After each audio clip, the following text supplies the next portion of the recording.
Hello everybody, welcome to my channel. I'm Pagan, and it's good to see you come back. If this is your first time, please like and or subscribe. Today I thought I would just ramble. Let's talk about the world as we know it. I get asked a lot of questions.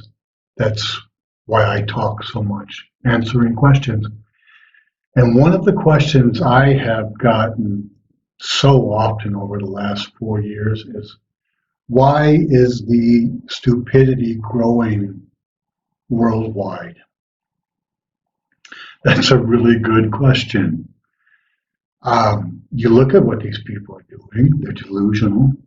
They don't believe what their own senses tell them.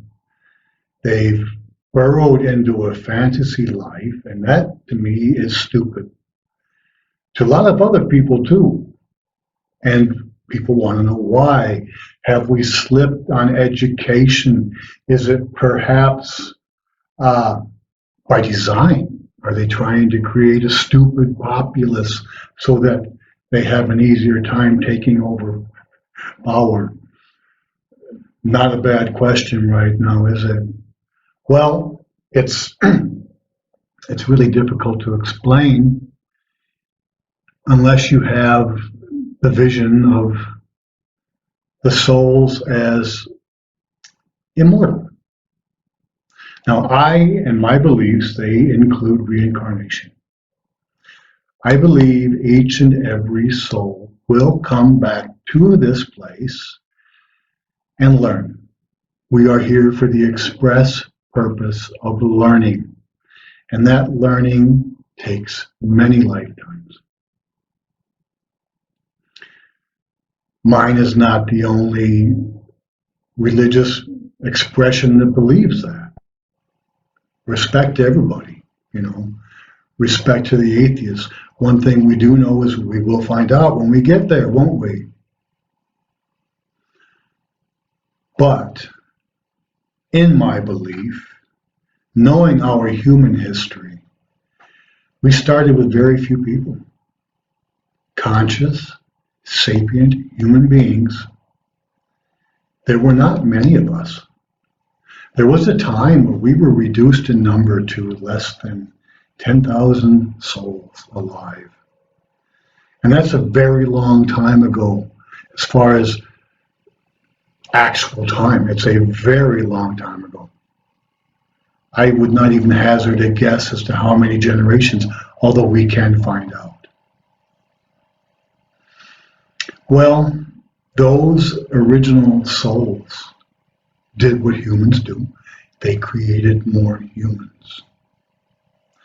These new humans started off brand new. They were given fresh, pristine souls that know nothing.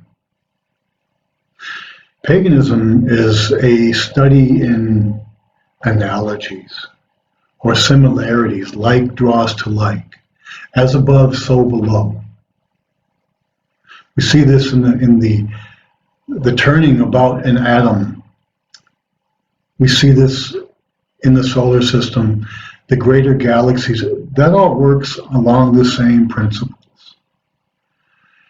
And I see that in the same way here.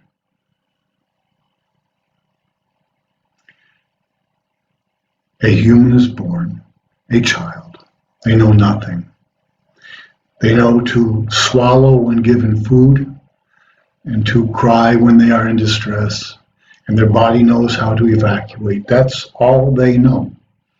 Everything else that they learn in one lifetime or 3 or 5 at beginning is taught to them by the other humans about them, by their environment, by everything that they do as they walk through life.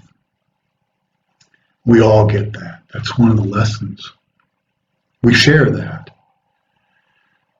And humanity is much the same way. There was a time when we were born. Now, I do incorporate modern science into my pagan beliefs. That's a big part of what I do. We don't forget where we came from, but we do not lose sight of where we're going or what we are becoming. My ancestors did not have these. I'm very happy that I do have them. Science made this possible. Science is also very much supported by the gods. It's a tool they put within our reach, like all things, to see what we do with it, to let us learn from it. So the stupid seems to be growing. You watch television, you see things that make your jaw drop. And yes, this last 5 years, my jaw is sore from all the times it's hit the floor, just at seeing what my fellow human beings do, hearing what they profess to believe, understanding how seriously easy they are to dupe. And of course, other people wonder, why is this now a thing? Well, my numbers are not exact because I'm just talking to you, but I can remember when we as a race went over 6 billion people. It was right around the year 2000, I'm sure. If you know, please help me out in the comments, give me a shout, tell me what year it was, but it's around there. And if I go look up now, the last time I looked it up, about within the last year, we were at 7.2 billion people on this globe. So that tells me we went from the beginning of human history until the year 2000 to get to 6 billion. And in the next 20 years, we added another billion. Well, people are not slowing down. They fall in love every day.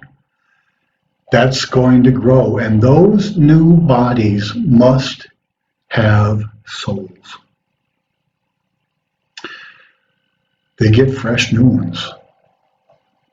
But just because they don't get an old soul that has learned wisdom, has been slapped, hurt, got back up, learned that you need to get back up, that you must always get back up. No, they get one that has all of that ahead of them. But that doesn't stop them from wanting power, riches. As a matter of fact, is it not more likely that they would be more drawn to the immediacy of power and the satisfaction of riches? Come on. Because new souls have not learned the relative value of these things. An older soul knows the relative value of these things. What does a beautiful sunset cost to you? What will you pay for that? To me, it's really precious. Don't take away the senses I need to be able to feel, see, experience that sunset, or the rising sun in the morning, or the moon. Those are my important things. Everybody's different. Everybody must be different, because even though we walk the same pathway, our paths are all different. And we all have our own lessons to learn. These people that we need to help, they are young souls. And it's not giving them a pass to say they don't yet know any better. That's not us. If you don't know not to walk into a wall, well, the Mother and the Great Spirit will put a wall somewhere so you can learn just how bad it feels to walk into that wall. Some of us, now I'm a Taurus, I'm stubborn, I've walked into a lot of walls until I learned that, you know what? there's a doorway right over there you could be going through. That doorway is usually a good and correct decision. For some people, it takes many lifetimes before they start making those. How do you tell a young soul? Well, the first time you ever meet an older person, my age or above, who still just does not get it, they lack the common sense. They can drive their vehicle, they can put their pants on, but they just lack the common sense. The little things, they make bad decisions, they're always angry. Very often angry. Very often sad. When you speak with them, it's like talking to a 10-year-old or a 12-year-old or a 13, somebody who's not fully matured. On the other hand, if you've ever spoken to one of those children, and we all know them, who speak back to you as though they are your equal, they've reached your level, they may be past you, they're just in a smaller body, you will see the difference. It's notable. It really is. And right now, we have a preponderance of new souls. And they all have to learn their hard lessons. And unfortunately, we all touch each other. It is upon those of us who may be older souls to leave their solitary way and come back into the game and help guide these younger souls, because the costs are really high. I know you get tired. And you can understand what they're doing. It sounds like, oh, but we have got to control these people because they have not yet learned self-control. We must get into politics. We have to control the stupid. Is that harsh? I'm sorry if it's harsh. I'm kind of harsh. I don't like to use euphemisms. When it's stupid, call it stupid. When it's bright, when it's smart, when it's good, call it bright, smart, and good. That's all I'm going to talk about today. Thank you for coming by. I hope you liked what you heard. There's more coming. I have a lot to say. Remember, my friends, brothers, sisters, we are one world, one people. And these are all our problems. Let's get to work. Have a good one.